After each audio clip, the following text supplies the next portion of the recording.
എൻ്റെ ബെസ്റ്റ് ഫ്രണ്ടിന് പ്രസവിച്ചു കേട്ടോ. അവളെ കാണാൻ പോകുന്നൊരു വ്ളോഗാണ് ആക്ച്വലി ഇത്. ഞങ്ങൾ 9ാം ക്ലാസ്സിൽ ഫസ്റ്റ് തമ്മിൽ കാണുന്നത്. അന്ന് തുടങ്ങിയ ഫ്രണ്ട്ഷിപ്പ് ഇന്ന് കൂടുതൽ വർദ്ധിച്ചിരിക്കാന്നല്ലാതെ കുറഞ്ഞിട്ടില്ല കേട്ടോ. കുറേ പ്രശ്നങ്ങളും പ്രതിസന്ധികളും വന്നിട്ടുണ്ടെങ്കിലും ഞങ്ങളുടെ ഒരു ഫ്രണ്ട്ഷിപ്പ് എന്ന് പറഞ്ഞു കഴിഞ്ഞാൽ അത് എന്തോ അകറ്റാൻ പറ്റാത്ത അത്രയും ഞങ്ങൾ ഒട്ടിയിട്ടുള്ളൊരു ഫ്രണ്ട്ഷിപ്പാണ്. അവൾക്ക് ഞാനും എനിക്ക് അവളില്ലാതെ കഴിയാത്ത അത്രയും ഞങ്ങൾ ക്ലോസ് ആയിട്ടുണ്ട്. അപ്പോൾ അവൾക്കൊരു കുട്ടി ഉണ്ടാവുക എന്ന് പറഞ്ഞു കഴിഞ്ഞാൽ എനിക്ക് കുട്ടി ഉണ്ടാകുന്ന തുല്യ പോലെ തന്നെയാണ്. അവൾക്ക് പെൺകുട്ടി ഉണ്ടായതെന്ന് പറഞ്ഞാൽ എല്ലാവരോടും പറയുമ്പോൾ എല്ലാവരും പറഞ്ഞു എൻ്റെ എക്സൈറ്റ്മെന്റ് കണ്ടാവുന്നു അനക്കുണ്ടായത് കുട്ടി എന്ന് പറയല്ലോ. അത് സത്യമാണ്.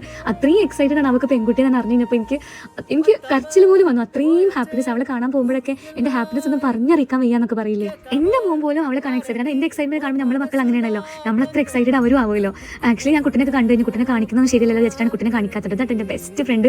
ഇതുവരെ ഞാൻ ഇത്രയും മഹിമകൾ പറഞ്ഞ എൻ്റെ ബെസ്റ്റ് ഫ്രണ്ട് അവളാണ്. അപ്പോൾ ഡെക്കറേഷനും കാര്യങ്ങളൊക്കെ ഒന്ന് കാണിക്കുന്നുണ്ട്. അപ്പം ഈ വ്ളോഗ് ഇഷ്ടപ്പെടുകയാണെങ്കിൽ സബ്സ്ക്രൈബ് ചെയ്യാൻ മറക്കരുത്. Okay, by.